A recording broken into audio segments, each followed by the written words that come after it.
Kyle extends his candy floss in my direction, as if he wants to see me blow more chunks. With the stomach acid still burning in my throat, I tell him, no thanks. Suit yourself, he replies, turning with a stick of sugar and walking through the crowd. I follow his mud-caked trainers, moving with care so as not to knock my head on the elbows and the Alka-Pops. In this moment of expert navigation, I step over an abandoned shoe and recognise it as Michael's.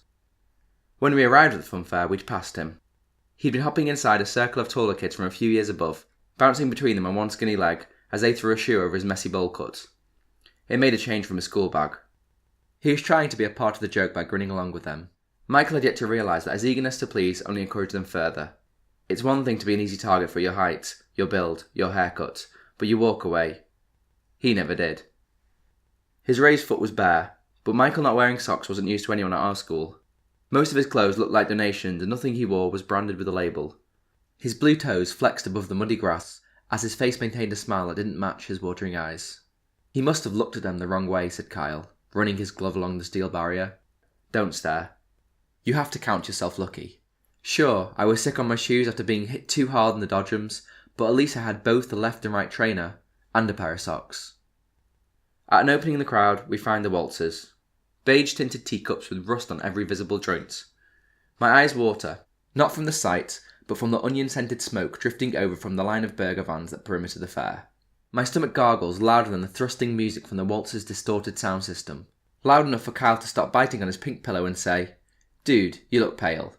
He swallows his bite and follows with, "What should we go on next?" For fear of spewing up my guts again, I ask him to give me a couple of minutes. Holding my stomach, I take a seat on the least muddy surface in sight.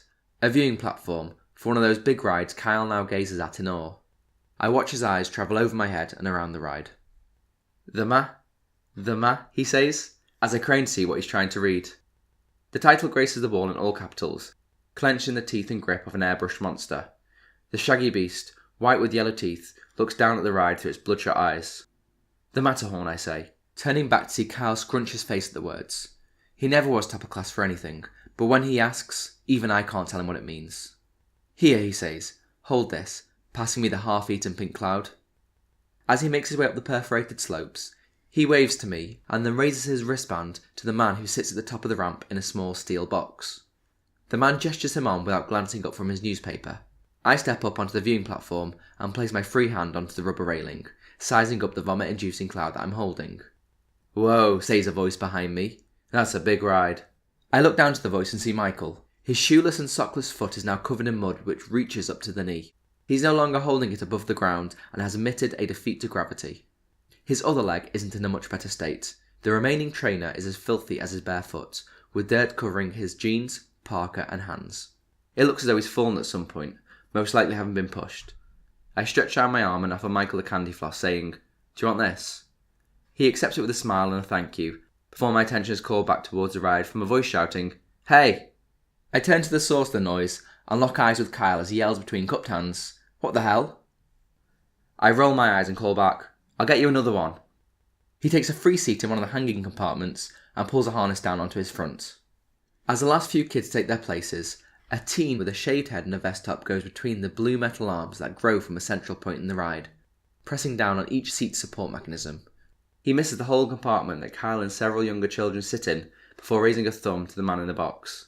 The man returns the gesture and slides his hand forward before turning his attention back to his paper. The volume of the music is raised from the ride speakers to an uncomfortable level. The compartments begin to move, and the roving lights turn their attention inward. "Ladies and gentlemen," says a man's voice over the music of the PA. "Are you ready?"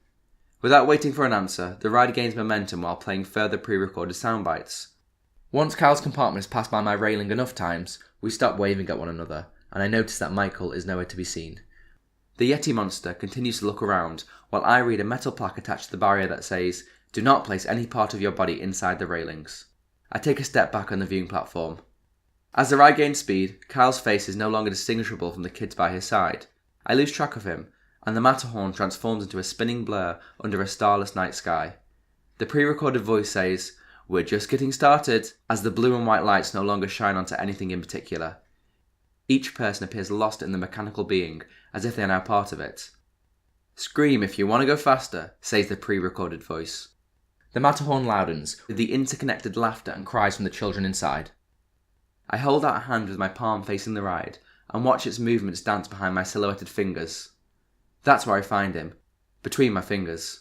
Stood on the opposite viewing platform of the Matterhorn, Michael stares into the ride, watching the being that moves between us. His eyes are as locked as his smile, as he holds onto the cotton candy with both hands. It doesn't look as though he's taken a bite of it. Next to the ride, he's minuscule, this rotating creature climbing higher on its axis, its lights flashing across his face. This kid, who walked the corridors with blazer sleeves that hung over his hands, who ate his sandwiches alone in the library, who failed at every class, is smiling. The ride hits its peak, and the pre-recorded soundbites become inaudible over the crescendo of 90s floor fillers and rising screams from the tornado above our heads. The blue lights that surround the Matterhorn point skywards, and the white turn inwards, crossing under the whirl of compartments. One of the white beams casts onto Michael, and for a moment he becomes wholly illuminated. In his smile there is no malice or resentment. He came here to witness the other kids have fun and be a part of the moment, even if only from the margins. As the ride begins its descent, a girl appears alongside Michael. I recognise her as his sister from a few years below. She stands a head smaller than him, a toy troll with a face like his, but hair longer and more matted. Michael tears off a piece of candy floss and eats it. He passes the rest of the stick to his sister.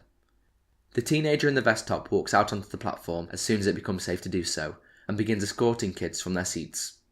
Past the first group to leave, I lip read the words Michael speaks to his sister. "Can we watch one more?"